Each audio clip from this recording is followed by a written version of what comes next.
এইমাত্র আবারও শুরু হয়ে গেল ভারত পাকিস্তান যুদ্ধ।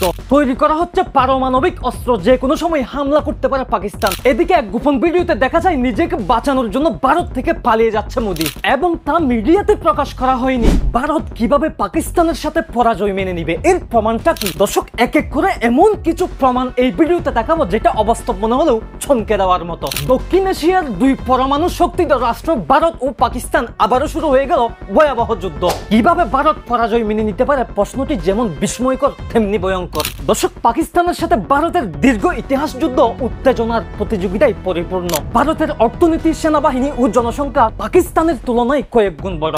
তাহলে প্রশ্ন হইল, কেন ভারত পরাজয় মেনে নিবে? কারণ যুদ্ধ শুধু সংখ্যার খেলা নয়। আধুনিক যুদ্ধে কৌশল, অভ্যন্তরীণ অস্থিরতা এবং আন্তর্জাতিক চাপ অনেক সময় পরাশক্তিকেও পিছু হটতে বাধ্য করে। দর্শক, চাঁদে পৌঁছে যাওয়া দেশ, অথচ যুদ্ধের ময়দানে ভারত পাকিস্তানের কাছে মাথা নিচু করে। অথচ ভারতের মিডিয়াতে বলা হয় 1 ঘন্টায় নাকি পাকিস্তান শেষ। মাঠে নেমেই কেমন যেন থমকে যায় বিশাল ভারতীয় বাহিনী। যুদ্ধে শুধু ট্যাঙ্ক আর বিমান লাগে তা নয়, লাগে সাহস, কৌশল আর আত্মত্যাগের মানসিকতা। আর এখানেই ভারতের পাটল, কারণ তারা যুদ্ধকে দেখে রাজনৈতিক শো হিসাবে, আর পাকিস্তান দেখে অস্তিত্বের লড়াই হিসেবে। দর্শক, দাদাবাবুদের টুনটুনিতে বেতা মিডিয়া গরম করা দাদাবাবুরা লেজ গুটিয়ে পালানোর পথ এদিক ওইদিক। পাকিস্তানের হামলার পর থেকে দাদাবাবুরা আছে মহা চিন্তায়। বিমরুলের চাকা ডিল ছুটে নিজেই গর্ত খুঁজছে পালানোর। কিন্তু প্রতিবেশী কারো সাথেই নেই দাদাবাবুদের প্রেম। এবার টুনটুনির ব্যথা নিয়ে কোথায় যাবে দাদাবাবুরা, তা দেখার অপেক্ষায় ভারত দ্বারা নির্যাতিত প্রতিবেশী রাষ্ট্রগুলো।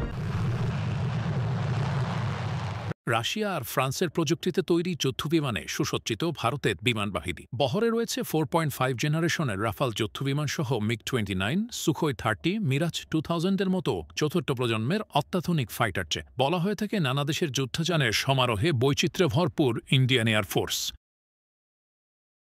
কিন্তু সেই বৈচিত্র্যের যেন দেখা মেলে না রণাঙ্গনে। একের পর এক ভারতীয় যুদ্ধবিমান ধ্বংসের ঘটনায় বারবার প্রশ্নের মুখে পড়েছে নয়াদিল্লি, যার সবশেষ উদাহরণ পাকিস্তানে হামলা চালাতে গিয়ে 5 যুদ্ধবিমান ভূপাতিত হওয়ার ঘটনা।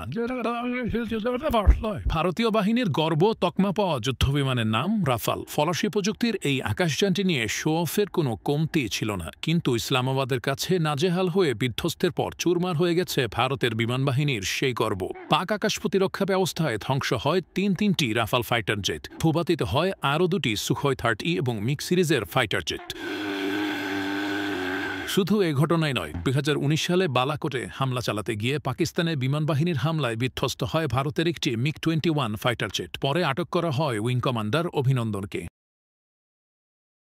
কয়েকদিন আগেও পাকিস্তানি যুদ্ধবিমানের ধাওয়া খেয়ে লাইন অফ কন্ট্রোল থেকে পালায় ভারতের 4টি রাফাল ফাইটার জেট। পরে জানা যায় আকাশ প্রতিরক্ষা ব্যবস্থার মাধ্যমে যুদ্ধযানগুলো রাডার জ্যাম করায় যোগাযোগ বিচ্ছিন্ন হয়ে পড়ে সেগুলো। সময় সময় প্রশিক্ষণ কিংবা মহড়াকালীন বেশ কয়েকটি দুর্ঘটনার ইতিহাস রয়েছে ভারতীয় বিমান বাহিনীর। যুদ্ধবিমানের দুর্বলতা নাকি পাইলটের দক্ষতার অভাবেই এমন অবস্থা, সে প্রশ্ন উঠছে আবারও।